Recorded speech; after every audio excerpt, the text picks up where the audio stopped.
오늘은 오늘과 내일은 담임 목사님께서 설교하지 않으시고 약간 쉼이 필요하셔서 편찮으시거나 그런 건 아니고요.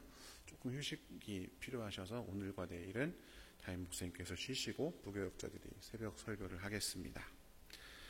오늘 함께 나눌 말씀은 출애굽기 20장 8절부터 11절까지의 말씀입니다. 출애굽기 20장 8절부터 11절까지 말씀을 함께 한 목소리로 봉독하겠습니다. 안식일을 기억하여 거룩하게 지키라. 엿새 동안은 힘써 내 모든 일을 행할 것이나 일곱째 날은 내 하나님 여호와의 안식일인즉 너나 내 아들이나 내 딸이나 내 남종이나 내 여종이나 내 가축이나 내 문 안에 머무는 객이라도 아무 일도 하지 말라. 이는 엿새 동안에 나 여호와가 하늘과 땅과 바다와 그 가운데 모든 것을 만들고 일곱째 날에 쉬었음이라. 그러므로 나 여호와가 안식일을 복되게 하여 그 날을 거룩하게 하였느니라. 아멘. 오늘은 쉬어야 산다라고 한 제목으로 하나님의 말씀을 함께 나누고자 합니다. 우리는 모두 쉼이라는 것이 굉장히 요원한 시대 가운데 살고 있습니다. 쉬어야 하고 쉬고는 싶은데 마음 편하게 쉴 수만은 없는 것이 우리의 현실입니다. 직장에 다니시는 분은 회사 걱정, 또 부모님들은 자녀 걱정, 또 청년들은 취직 걱정, 학생들은 대학 걱정 하면서 삽니다. 쉴 때마다 내가 뒤처지는 것은 아닐까 불안해합니다. 그렇게 매일매일 사는 것도 쉽지 않은데 특별히 우리 크리스찬들은 주일이 되면 교회에 나와서 예배도 드립니다. 또 각종 부서를 섬깁니다. 요즘은 코로나 때문에 이제 부서를 안 하니까 조금 그런 부분들이 여유가 생기셨을 수도 있지만 또 많은 분들은 주중에 교회에서 활동을 하기도 하고 이렇게 오늘처럼 새벽에 나와서 예배를 드리기도 합니다. 세상 사람들도 마찬가지입니다. 저녁이 있는 삶이라고 하는 것이 몇 년 전에 어떤 정치인들 대선에서 중요한 이슈가 될 정도로 특히 한국 사람들은 저녁이나 쉼 없이 일하는 경우가 많습니다. 월화수목 금금금이라는 말을 혹시 들어보셨나요? 네, 토요일에도 일하고 주일에도 일하는 사람들이 아직도 많이 있습니다. 퇴근하고 나서도 여러분 그냥 쉼이 아니라 승진을 위해서 혹은 남들보다 조금 더 수익을 얻기 위해서는 자기 개발도 해야 되고 아니면 투잡을 뛰거나 운동도 해야 되고 아주 바쁩니다. 가끔씩은 회사 일이 퇴근 후는 물론이고 휴가지에서도 카톡이나 이메일을 통해서 전달되기도 합니다. 왜 우리는 쉴 수 없을까요? 그리고 왜 우리는 쉬지 않을까요? 앞에 말씀드렸다시피 우리 안에는 마치 쉬면 안 될 것만 같은 불안감이 존재합니다. 정확히 얘기하면 쉬는 시간 동안 다른 사람에 비해서 뒤처질 것에 대한 불안감이 우리 가운데 있습니다. 제가 얼마 전에 TV를 보았는데 그 유명한 가수 한 사람이 시간을 초 단위로 속에서 쓰는 것을 본 적이 있습니다. 그래서 그분은 보니까 이렇게 옷을 단추가 하나도 없는 통으로 된 옷만 이제 입고 그리고 그 2벌인가 3벌만 입더라고요. 그래서 왜냐하면 옷을 고르는 시간도 아끼기 위해서 그냥 정해진 거 그날 입고 또 그 다음 날은 그냥 그거 입고 이렇게 그 유명한 가수인데도 그렇게 하면서 이제 시간을 쪼개서 사용합니다. 왜냐하면 그 시간도 아껴서 자기 발전을 위해 쓰기 위해서입니다. 이들에게는 아마 가장 아까운 시간이 망중한을 즐기는 시간일 것입니다. 물론 당연히 쉬고 싶지. 하지만 내가 조금 쉬면 그동안 저 사람들에게 뒤처질 거야. 쉴 시간에 조금이라도 더 실력을 키워놓아야 해. 이런 이야기를 많은 사람들이 하고 우리 자신 스스로도 되뇌일 때가 있습니다. 그리고 특별히 우리 자녀들에게도 그것을 강요할 때가 많이 있습니다. 하지만 하나님께서 원하시는 인생은 무엇일까요? 약간 다른 것 같습니다. 우리가 다 알듯이 하나님께서는 세상을 6일 동안 만드시고 7일째에 안식하셨습니다. 창세기 2장 1절부터 3절까지의 말씀을 함께 읽어보겠습니다. 천지와 만물이 다 이루어지니라. 하나님이 그가 하시던 일을 일곱째 날에 마치시니 그가 하시던 모든 일을 그치고 일곱째 날에 안식하시니라. 하나님이 그 일곱째 날을 복되게 하사 거룩하게 하셨으니 이는 하나님이 그 창조하시며 만드시던 일을 마치시고 그날에 안식하셨음이니라. 아멘. 제가 이 창세기의 창조 기사를 볼 때마다 하나 만들고 하루 쉬고 해도 되잖아요. 근데 왜 하나님께서 6일 동안 다 만드시고 7일째 쉬셨을까? 이런 생각을 해보면 다른 모든 피조물들을 하나님께서 만드시고 보시게 하셨는데 6번째에 만드시고 나서 번째에 안식을 하게 하는 장면이 등장합니다. 모든 창조의 완성인 하나님의 형상을 닮은 사람을 창조하고 그에게 그 모든 피조물을 위탁하고 나서야 하나님께서는 쉬십니다. 이 창조 기사를 자세히 살펴보면 사람 이전까지의 모든 것들은 세상이라고 하는 하얀 도화지, 빈 캔버스에 빛과 궁창과 땅과 식물, 큰 배경부터 채워가면서 세부적인 자세한 그림들을 채워가고 마지막에 사람을 만드시고 최종적으로 안식을 하십니다. 그리고 모든 것이 보시기에 심히 좋은 상태가 되고 첫 번째 창조 기사가 끝납니다. 하나님께서는 창조하고 나서 안식하시면서 이제 다 됐다 이렇게 말씀하시는 것입니다. 더할 것도 더 뺄 것도 없는 완전한 완벽한 상태가 바로 세상을 만드시고 그를 다스리는 인간과 함께 모두가 함께 안식할 때 이루어집니다. 그래서 하나님께서 세상을 만드시고 인간을 만드신 목적은 무엇이냐? 바로 인간과 모든 피조물들과 하나님이 함께 안식하는 것, 그것이 하나님의 뜻이고 그것을 보시고 심히 좋으셨다라고 말씀하신 것입니다. 그런데 여러분 생각해 보십시오. 인간의 입장에서는 여러분 6일째 창조가 되었잖아요. 그러면 이 신학적으로 표현했을 때 6일째 창조되고 나서 다음 날이 바로 안식하는 날입니다. 그러니까 태어나고 첫째 날이 안식이다라는 것입니다. 사람은 창조되자마자 이 완성된 안식의 상태, 기쁨과 생명과 사랑이 충만한 이 상태를 에덴 동산에서 누리게끔 만들어졌다라고 하는 것입니다. 그러나 사람은 이 완전한 안식의 상태에서 하나님과 피조물과 사람이 함께 안식하는 이 안식의 상태에서 하나님을 빼버리고자 시도했습니다. 왜냐? 하나님의 보살핌이 없어도 내 스스로 살 수 있다라고 생각했기 때문입니다. 스스로 얼마든지 하나님처럼 될 수 있겠다. 물론 사단의 게임이 있었지만 자기 스스로도 그렇게 생각했습니다. 그 결과가 무엇입니까? 선악과를 따먹은 작은 행동이라고 볼 수 있지만 이 하나님의 창조의 목적, 하나님과 인간과 피조물 간의 안식에서 하나님을 빼버리면서 이 창조 자체를 부정하는 꼴이 되어버렸습니다. 하나님이 심히 좋았더라라고 하신 그 자체를 거절해버렸기 때문입니다. 그리고 그런 인간은 그렇게 됐으면 하나님처럼 좀 비슷하게라도 됐으면 좋았을 텐데 그렇게 된 것이 아니라 하나님의 보살핌으로 벗어나서 스스로가 자신의 삶의 안위를 책임져야 하는 불안정한 상태, 안식의 상태와는 완전히 반대되는 상태가 되어버렸습니다.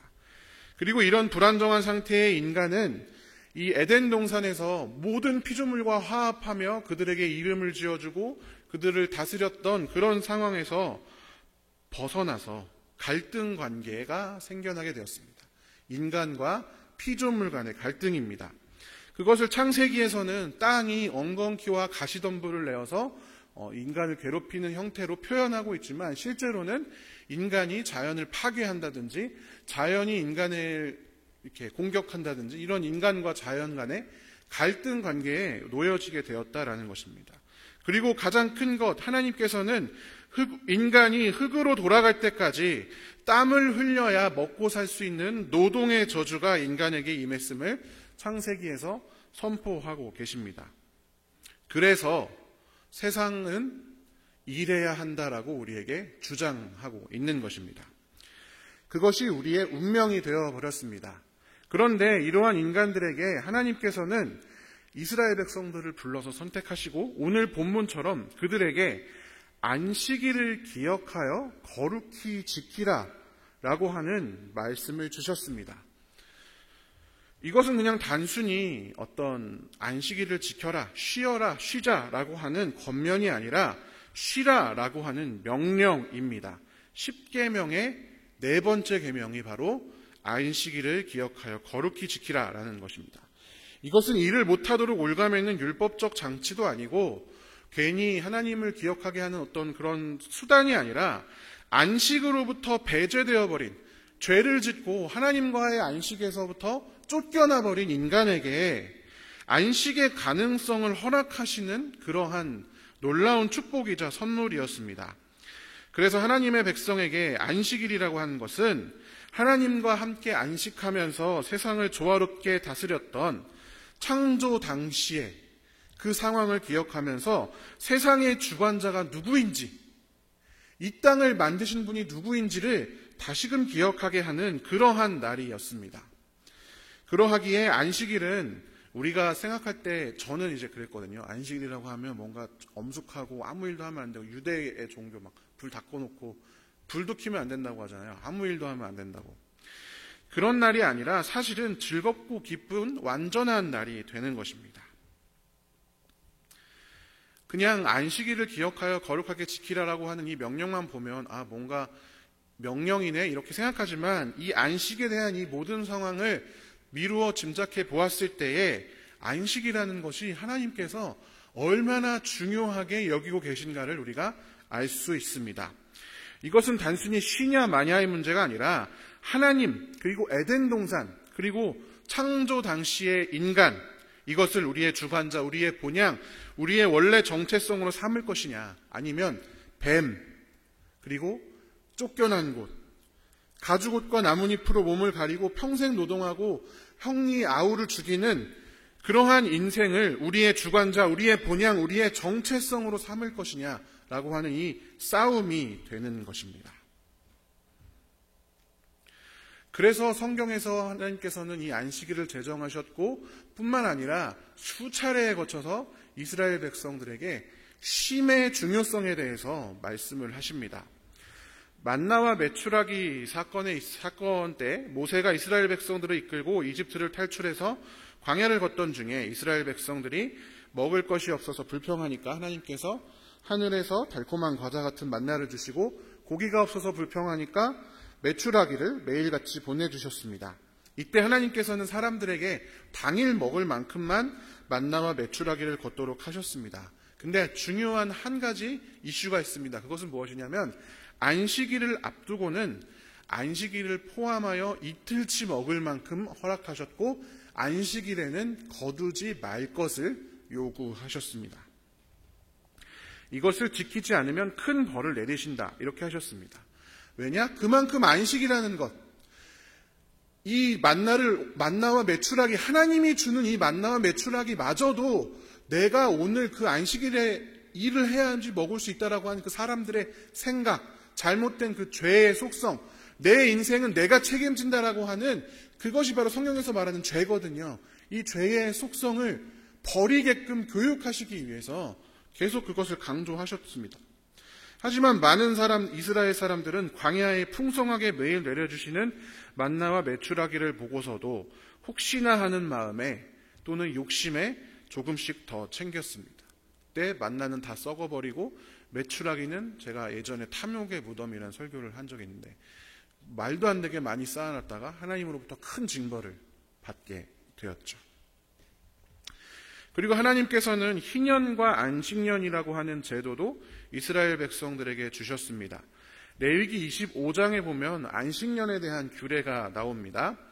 안식년은 어떤 거냐면 7년을 따져서 6년 동안은 밭에 농사를 짓고 마지막 7년째에는 농사도 짓지 말고 스스로 열린 열매도 따지 않고 아무 농사도 짓지 않고 그 땅을 놀리는 겁니다. 쉬는 겁니다. 그러려면 인간도 쉬게 되고 땅도 쉬게 되겠죠.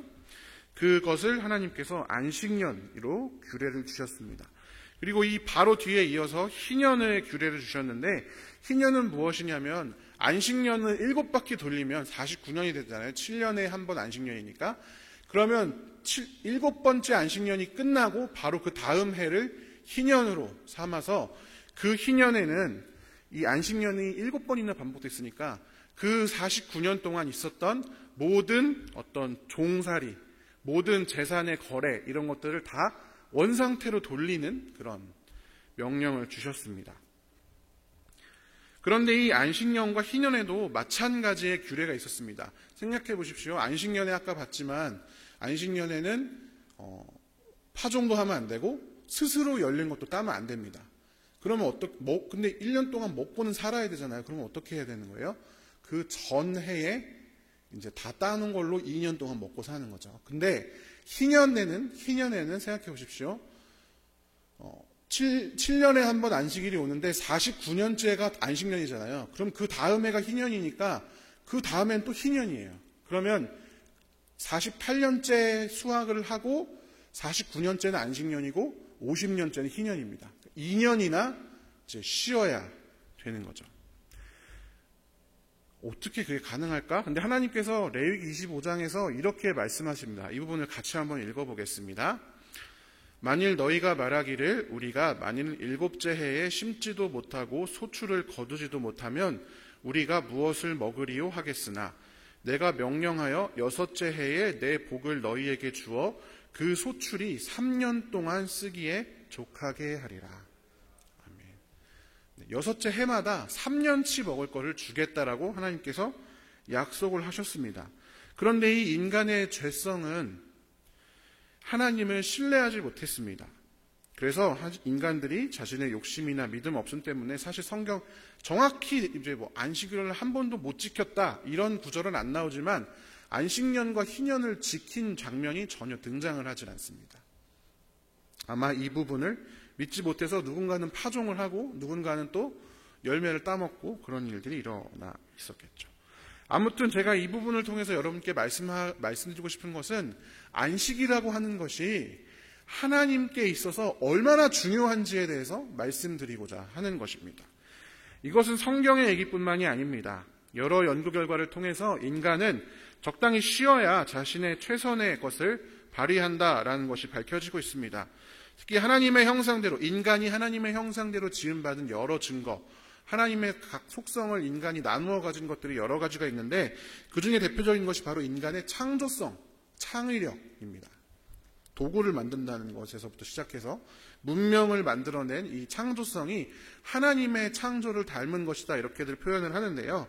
이 창조성, 창의력의 핵심이 무엇이냐? 바로 적절한 쉼이라고 합니다. 지나친 혹사는 인간뿐만이 아니라 세상의 모든 창조물이 제 모습을 잃고 제 기능을 하지 못하게 하는 원인이 됩니다. 심지어 무생물인 땅 역시도 그러합니다. 제가 담임 목사님도 계신데 농사를 논할 수는 없지만 제가 자료를 찾아보니까 이렇게 휴작이 필요한 작물들이 있더라고요. 그러니까 작물의 종류에 따라서 1년 농사를 하면 1년 쉬어야 되고 1년 농사하면 10년 쉬어야 되는 데도 있습니다. 그러니까 이 지력을 많이 소모하는 작물들이 있다라는 거죠. 그러니까 이 몇 년간 농사를 연속해서 지으면 반드시 1년은 휴경을 해야 한다. 근데 이걸 안 하려고 이제 비료, 이 화학 비료 이제 그런 것들을 이제 쓰니까 이제 문제가 되는 거죠.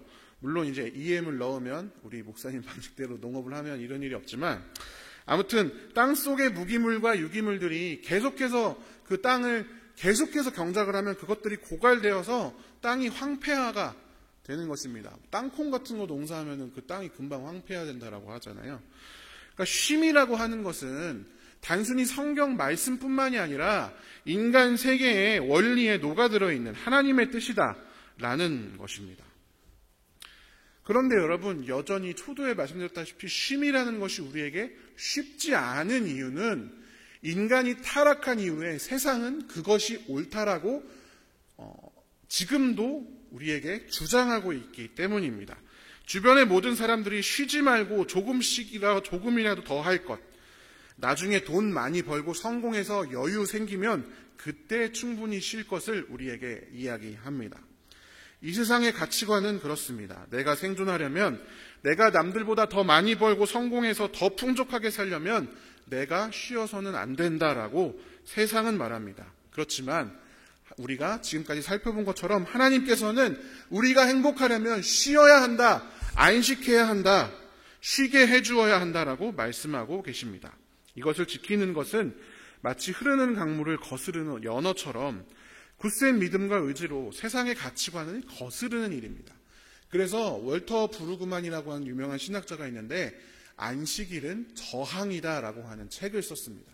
안식이라고 하는 것이 세상의 흐름에 저항하는 것이다라고 이야기를 했다라고 하는 것입니다.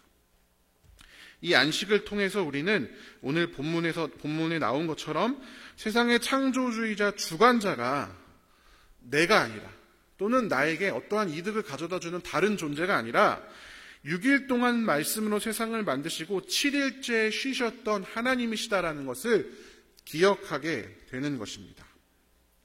그러면 여기서 이제 혹시나 여기 계신 분들 중에 이런 질문을 하실 분들이 있을지도 모르겠어요.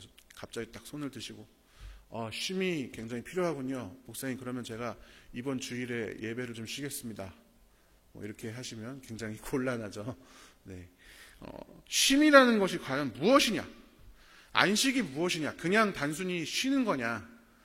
집에서 백수처럼 팽팽 놀면은 하나님의 뜻에 합한 삶이냐? 그거는 여러분 다 아니라고 생각하시잖아요. 성경에도 아니라고 되어 있습니다. 게으름, 내 자신을 방종에 놓아두는 것은 죄다라고 말씀하고 계십니다. 그렇다면 도대체 하나님은 어떤 쉼을 원하실까? 하나님이 말씀하시는 쉼은 무엇이냐? 제가 서두에 하나님께서 인간을 만드신 목적이 하나님과 인간과 피조물이 함께 쉬는 것이다, 함께 안식하는 것이다, 이렇게 말씀을 드렸잖아요. 이것이 사실은 유일한 방법입니다. 여러분, 그 구약에 보면 안식일은 그냥 안식일, 날짜가 되면 안식일 되는 게 아니라 대제사장이 안식일을 선포할 때 그때부터 안식일이 시작이 됩니다.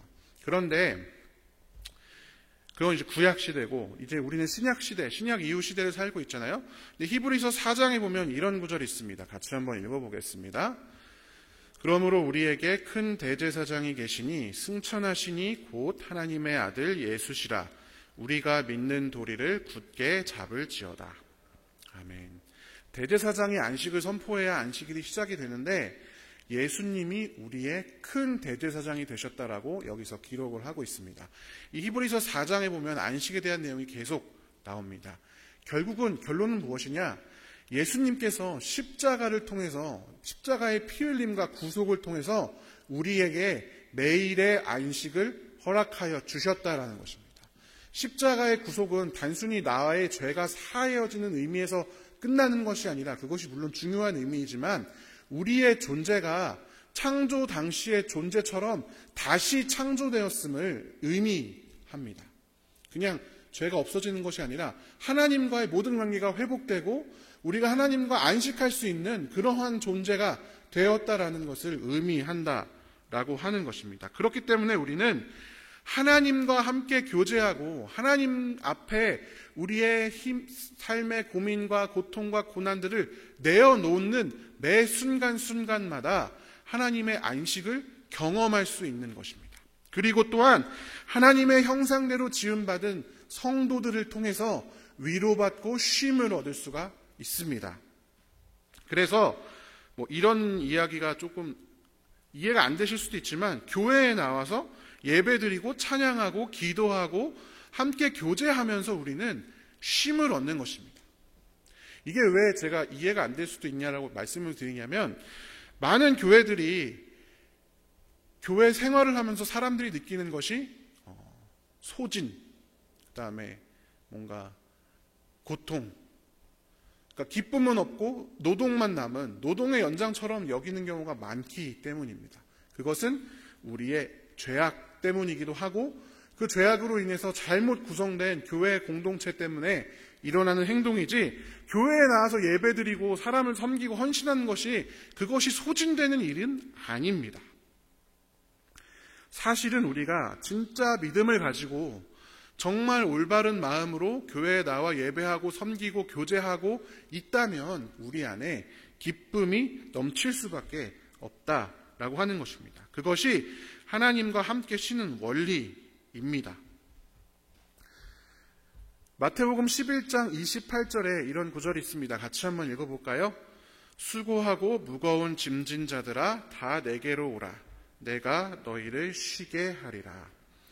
아멘. 이 마태복음 11장 28절에서 예수님께서 내가 너희를 쉬게 하리라 라고 말씀하시고 나서 마태복음 12장에 바로 초두에 뭐가 나오냐면 안식일에 예수님께서 밀 자르는 사건이 나옵니다. 그냥 단순히 사건이 배치된 것이 아니라 이제 쉼은 나를 통해서 주어진다라고 표현하신 것입니다. 그리고 안식일에 밀 자르는 일을 하면서 안식일의 주인이 단순한 율법이 아니라 예수 그리스도이심을 말과 또 그 다음에 행동으로 표현하신 것입니다. 그렇기 때문에 우리는 예수 그리스도를 통해야만 안식을 얻을 수 있고 참 쉼을 누릴 수가 있습니다. 그리고 아까 말씀드렸다시피 예수 그리스도의 형상대로 하나님의 형상대로 지음받았고 예수 그리스도의 뜻대로 살아가기로 결단하는 성도들을 통해서 위로받고 쉼을 얻을 수가 있습니다. 그렇기 때문에 우리는 특별히 다른 사람들의 쉼터가 되어 주어야 합니다. 내가 너무 지나치게 옹졸한 사람처럼 되면 안 되겠죠. 교회에서 서로가 서로의 쉼터가 되어줘야 합니다. 그런데 교회에 오는 사람들이 특별히 누군가가 나의 쉼터가 되기만을 바라지 내가 먼저 누군가의 쉼터가 되어줄 생각은 잘 하질 않습니다. 교회에 와서 내가 누군가를 섬기고 헌신하고 도와줘야 하는 생각은 잘 하지 않고 그걸 받으려고만 하니까 사실 쉼터가 되지 못하고 전쟁터가 되어버리는 것이죠. 그런데 우리가 하나님 말씀에 순종하여서 누군가의 쉼터가 되어줄 때 하나님의 그 쉬라라고 하는 명령에는 반드시 무엇가 따르냐? 그 전해에 소출이 2배가 되는, 3배가 되는 3년치 소득을 얻게 되는 그 은혜가 우리 삶의 가운데 맺힌다라고 하는 것입니다. 말씀을 정리하겠습니다. 사랑하는 성도 여러분, 하나님 앞에 안식이 있습니다. 예수 그리스도 앞에 안식이 있습니다. 세상의 다른 것, 여행과 어떤 좋은 것들, 맛있는 음식이 우리를 순간적으로 기쁘게는 하지만, 즐겁게는 하지만 그것이 우리를 채워주는 안식이 되지는 못합니다. 사랑하는 성도 여러분, 우리의 신앙생활의 매일의 삶 가운데 예수 그리스도의 안식을 경험하는 귀한 성도들 되시기를 간절히 축원합니다. 우리가 서로 쉼터가 되어주며 우리가 서로 예배하는 이 순간이 또 주일 예배가 서로의 교제가 서로의 얼굴이 기쁨과 안식이 되었으면 좋겠습니다. 우리 교회가 그저 일을 위해서 사람들을 뽑아내어서 노동을 강요하고 뭔가 사람 보기에 좋은 일들을 만들어내는 교회가 아니라 기쁨으로 서로 함께 하나님과 교제하며 육신은 고단할지언정 영혼은 참 쉼을 누리는 그런 귀한 교회가 되기를 간절히 기원합니다. 그리고 그런 교회가 되도록 우리가 함께 만들어 나갔으면 좋겠습니다. 함께 기도하겠습니다. 사랑의 하나님 감사합니다. 오늘도 우리와 함께 쉬어주시니 감사합니다. 우리는 자꾸만 예배를 드리며 또 교회에 나오면서 무언가 감정을 채움을 받고자 합니다. 그리고 그것이 채워지지 않았을 때에 나를 원망하거나 교회를 원망하거나 또 다른 누군가를 원망하곤 합니다. 하나님, 그러나 오늘 본문 말씀을 통해서 우리가 알게 된 것은 하나님 앞에 있을 때 그냥 그것 자체가 기쁘고 즐겁고 완전한 것임을 우리가 다시금 깨닫습니다.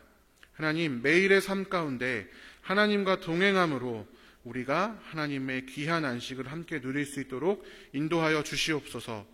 하나님, 우리 육신의 질병들, 또 마음의 고통들, 고민들, 세상의 수많은 어려움들 예수 그리스도 앞에 내어놓습니다. 우리의 이 짐들을 주님께서 대신 져주시고 우리에게 안식을 허락하여 주시옵소서.